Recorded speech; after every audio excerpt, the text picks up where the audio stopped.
Lachaud, vous avez la parole. Oui, moi j'irai dans le sens de l'argumentation du collègue Lambert.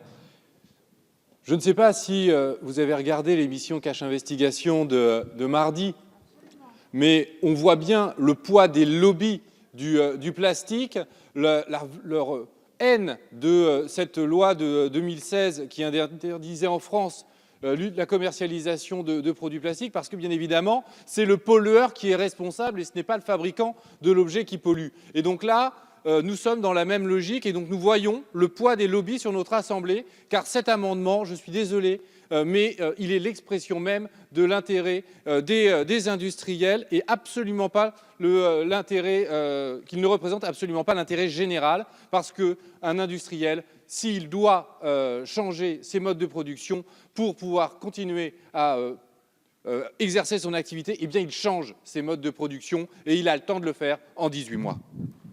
Je vous remercie. Madame Goulet, vous avez la parole.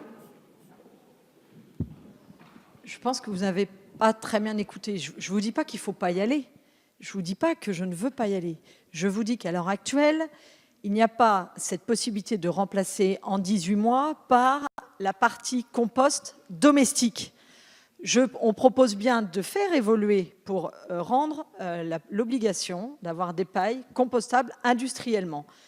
Je pense aussi qu'il ne faut pas renverser les choses. S'il y a des pailles dans la mer, ce n'est pas les industriels qui les mettent. C'est vous, c'est moi, c'est tout le monde qui ne font pas attention à leurs déchets. Donc ne faisons pas non plus payer, ne faisons pas payer aux industriels qui sont prêts à changer. Sauf que les machines, monsieur, les machines qui vont permettre par la suite de passer sur ces pailles en plastique, il faut quand même qu'on les construise.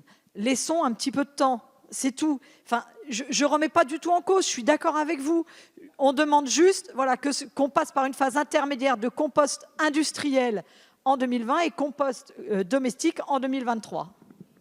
Je vous remercie. Monsieur Ruffin, vous avez la parole.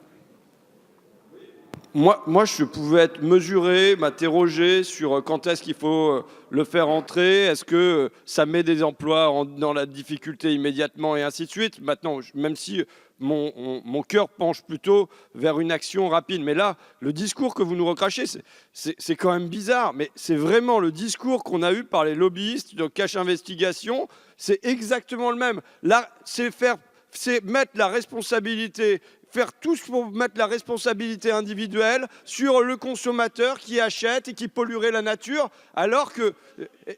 Pardon ? Mais oui, mais parce que là, on entend directement le discours des lobbyistes. Mais je suis désolé,